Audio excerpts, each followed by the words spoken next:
Les Alpes de Haute-Provence sont grandioses.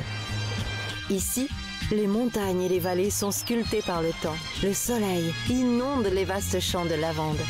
La nature y a ses droits. Vous y vivrez des sensations, la liberté, le partage, sans limite. Vous êtes au cœur de la région sud, au pied des Alpes, aux sources du Verdon, en Haute-Provence. Alpes de Haute-Provence, irrésistible.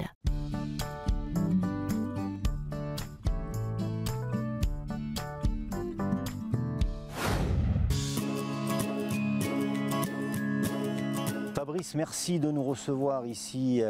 On est au milieu des lavandes et on va parler de votre miel. Qu'est-ce que c'est le miel? Le miel, c'est le fruit du travail des abeilles. C'est un nectar butiné par les abeilles sur les fleurs.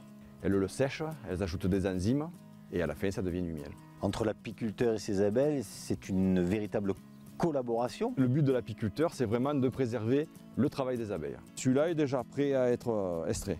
Ok. Là, il faut attendre encore un peu pour celui-là. Elles vont terminer cette partie-là. Elles vont le terminer de le sécher et après, une fois qu'elles décident que c'est bon, elles l'operculent. Votre miel de lavande a obtenu le label rouge. Ouais. Quelles sont les conditions pour obtenir ce label? La première étape, c'est d'abord certifier l'origine miel de Provence. Et ensuite, il y a des analyse des spectres des sucres, des pollens, une analyse organoleptique qui garantit que le produit est le produit de référence. Qu'est-ce qui nous différencie, nous, la qualité de notre miel? En Provence, on a une flore spécifique qui fait qu'on fait un très bon miel. Par contre, la caractéristique, c'est qu'on en fait très peu. Je veux dire, le thym ne fait pas le même rendement que le tournesol. Il est très bon, mais on en fait très peu. Votre miel est irrésistible, Fabrice. Ah bah merci beaucoup, je le dirai à mes abeilles. Le goût de votre miel? Il est très varié, puisque vous partez des fleurs de printemps, de la flore de la montagne de Lure, où ça va être du thym, des genêts balais, de la badasse, fait toute une flore typique de collines, quoi, oui, qui va faire un miel assez puissant. Et vous pouvez aller après sur des miels un peu plus doux, quoi.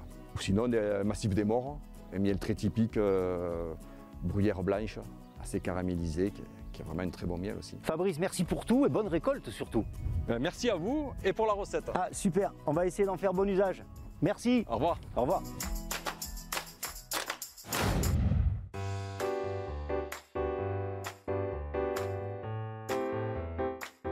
Bonjour Jeanne. Bonjour Bruno. C'est toujours un plaisir de cuisiner avec toi.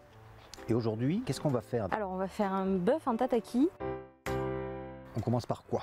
On assaisonne le bœuf. Sel et poivre, dessus, dessous. La viande, c'est important, on l'assaisonne juste avant de la cuire. Hein. Un peu d'huile d'olive. Voilà, donc tu vas snacker. Tout à fait. Snacker, c'est? C'est juste marqué.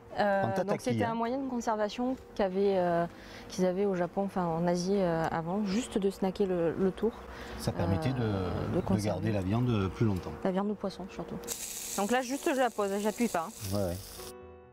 Donc là on va les laisser un petit peu reposer la viande. Pourquoi c'est important de laisser reposer la viande? C'est meilleur, ça va être tendre, tu as tous les jus qui vont rester à l'intérieur. C'est quelque chose qui se mange froid du coup? Oui, on n'oublie pas le miel quand même. Non, hein, c'est quand même la star du jour. Moi je l'ai déjà goûté. Alors qu'est-ce qu'on fait? Tu vas me le dire. On va commencer le dressage. Oui. Et après on finira avec le miel en touche.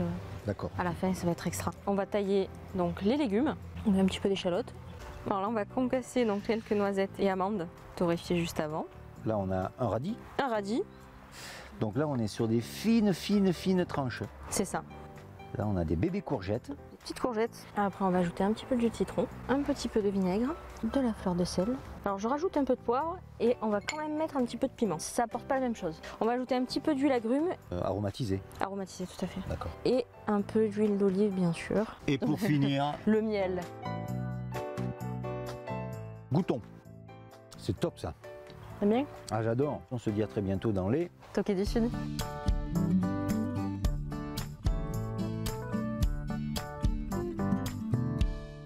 L'Agence de développement des Alpes de Haute-Provence vous a présenté les Toqués du Sud.